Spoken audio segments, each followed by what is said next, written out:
Hello, I'm David Cassidy. Yesterday, Thursday the 26th of March, global equity markets shrugged off the poor US jobless claims and data and instead focused on benefits of the US economic stimulus package.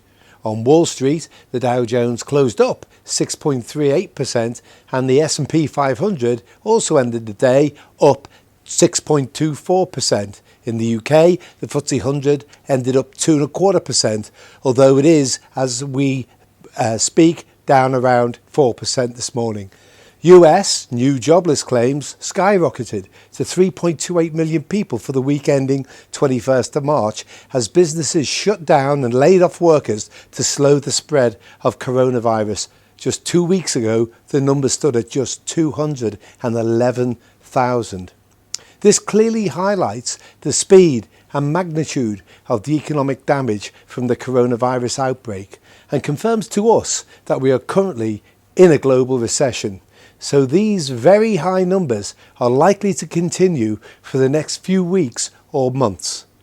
In the UK, yesterday's Bank of England monetary policy announcement was fairly bland, and it was the Chancellor of the Exchequer, Rishi Sunak's fiscal announcement regarding help for the self-employed, which was far more important.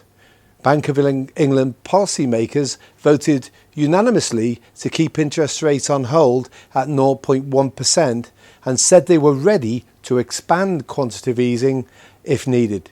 The Bank of England has been very aggressive this month in cutting interest rates and expanding quantitative easing to limit the coronavirus damage to the UK economy. With the majority of the global economy now in some form of lockdown restriction, it means that the global economy has effectively suddenly stopped, and as such, the economic shock will be abrupt and deep. However, we believe the announced economic stimulus packages should mitigate widespread long-term unemployment and insolvencies, and as such, the economic contraction should be short. Consequently, we expect the global economy will start to recover towards the end of the year.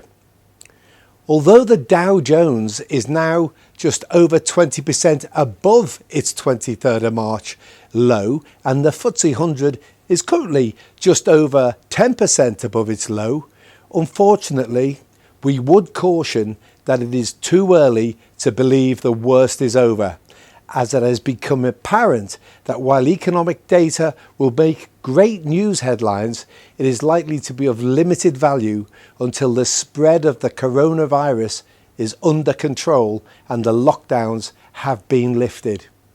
As such, we expect the current elevated market volatility will continue. And while we appreciate that this is unnerving, as you can see from the chart, the current volatility is unprecedented. Over the past month, we have regularly seen daily moves of 4 or 5% up or down, and a couple of moves where they've been as much as plus or minus 10%. Equity markets hate uncertainty, and the coronavirus outbreak is a big uncertainty. And when this uncertainty is removed, markets will undoubtedly steady and return to more normal moves of 1 or 2% up or down per day, which you can see has been the norm in the past 3 years. As such, it's very important to maintain long-term perspective and resist the urge for any knee-jerk reactions. In the meantime, we want you to know that we are doing everything we can to ensure you are kept fully up to date. Although the majority of the economic data releases will be of limited value as they predate much of the coronavirus slowdown, such as this coming Tuesday's Q4 UK GDP data, we are keenly awaiting and watching next Friday's, 3rd of April, UK PMI data, that is the Purchasing Managers Index, for an indication of the negative impact of the coronavirus outbreak has had on the UK's manufacturing and service sectors.